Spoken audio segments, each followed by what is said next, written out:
Hi అండి. ఈరోజు నేను ఎగ్ పులుసు చేశాను. టేస్ట్ అయితే అదిరిపోయింది. సూపర్ టేస్ట్ ఉంది. అలాగే వైట్ రైస్లోకి వేడివేడిగా ఎగ్ పులుసు వేసుకొని ఉల్లిపాయతో నంచుకొని తింటే అబ్బా అదిరిపోయింది టేస్ట్ అయితే. అలాగే మీరు ఈ కర్రీని ఒకసారి ట్రై చేశారంటే మీరు ఇక వదిలిపెట్టరనమాట. కర్రీ మొత్తం మీరే తినేస్తారు. అంతే, పక్కన వాళ్ళకి కూడా ఉంచరు. అంత బాగుంటుంది. కానీ చేయటం కూడా చాలా సింపుల్గా ఉంటుంది. ఒకసారి మీరు ట్రై చేయండి. మీకు ఫుల్ వీడియో కావాలంటే రేపు మార్నింగ్ అప్లోడ్ చేస్తాను. ఫుల్ వీడియో చూసేసేయండి. అలాగే ఈ కర్రీ ఎవరు చేశారు ఏంటి అనేది కూడా అందులో ఉంటుంది. ఇక నేనైతే ఫుల్ ఎంజాయ్ చేసేస్తున్నాను తింటూ ఆగకుండా.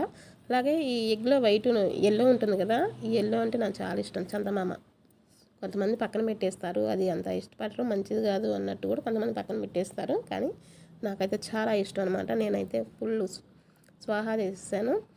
అంతేనండి. Okay, bye.